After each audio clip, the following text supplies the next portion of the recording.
After almost 3 months of continuous protests by the opposition parties, by several members from the ruling dispensation, and multiple civic societies across the state, Dhananjay Munde, one of the key members in Fadnavis' cabinet, has finally resigned. His resignation has been accepted by Devendra Fadnavis and has been forwarded to the governor following the official protocol. Devendra Fadnavis confirmed the news to us before entering the assembly. Now, while on one hand it might seem that this completes an entire circle for Dhananjay Munde, as the case seems to be completely closed, the fact that he's given a resignation, the matter is completely different, is what opposition states. Because resignation is the least plausible solution, according to them, in this entire matter. Why do they say that? That's because this matter, or the resignation itself, took 3 months. You remember, this entire incident took place on the 9th of December. After which, a week after that, ministers were appointed. Dhananjay Munde was the surprise package there. Of course, Chhagan Bhujbal, a senior NCP leader, missed out on that list, and Dhananjay Munde was a last entrant in that list as far as NCP quota is concerned. Right since then, the protests began from multiple sections of population across the state, especially in Bid. And then the concerns of the Bid people also started to grow. Of course, this is not just one-off case in which there has been a direct or indirect involvement of either Dhananjay Munde or his close aides, but then several such cases started to come up which showed the violent face of Bid, the way the law and order situation had been crumbling, regardless of who's been in power in Mumbai, in Bid for last 1 decade, 1.5 decade. And one common element in that is Dhananjay Munde for multiple reasons. Firstly, because he holds the power center, political power center in Bid, and secondly is because he's been the guardian minister of that place for the longest possible time, especially in recent years.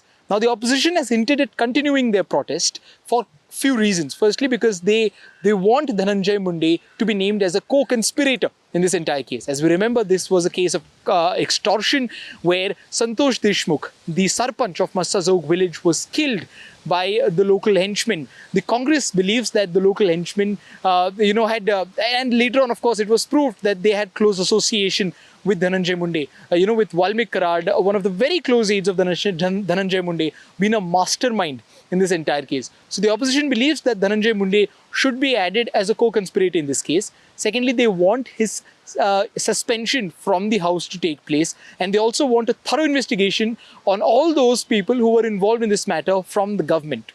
Now, will this happen or not is secondary. But what is important or interesting to understand is the approach of the government, because even after being provided with multiple pieces of evidence when it comes to, demanding for a suspension or resignation of Dhananjay Munde as a minister from Devendra Fadnavis' cabinet, it took a lot of time. And there are several reasons why, that are cited by a lot of people on why it might have taken so long. Firstly, because after getting such a thumping majority, a historic mandate, it seems that it was a very uncomfortable or an embarrassing position the government would have found itself in had they told one of their ministers to resign the very next month, after him being appointed as a minister.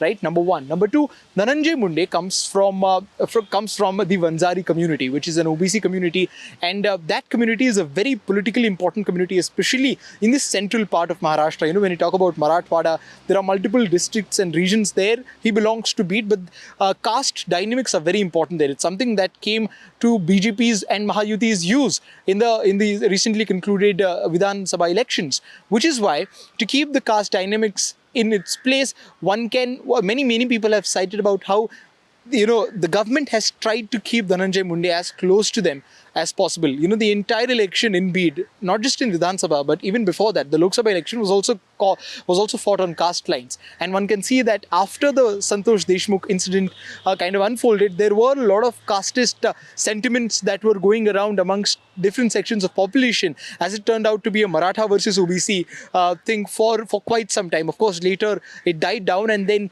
the calls for the Dhananjay Munde's resignation or justice for Santosh Deshmukh started overpowering the casteist sentiments. Last night, a very important meeting took place at Devgiri, which is the official residence of Ajit Pawar. Ajit Pawar was present there along with the Chief Minister Devendra Fadnavis, Dhananjay Munde, and Sunil Tatkare, the only a member of parliament was also present there. And it is stated to us, it has been told to us by sources that it is in that meeting that Devendra Fadnavis made his point very clear. The government was finding itself in a very murky situation because of this entire Santosh Deshmukh controversy, and a resignation was required as soon as possible, and hence resignation was sought for by Chief Minister officially, and it was submitted by Dhananjay Munde right the very next day. Now, what will be the proceeding here on? Will the demand of the opposition on a thorough investigation on who all are involved in this case will be followed by the government? Will Dhananjay Munde be added as a co-conspirator in this entire matter, or will resignation be the last resort taken by the government authorities here in Maharashtra? Will be something that we'll have to wait and watch out for. With camera person Arvind More, this is Anuj Raith reporting for NDTV from Mumbai.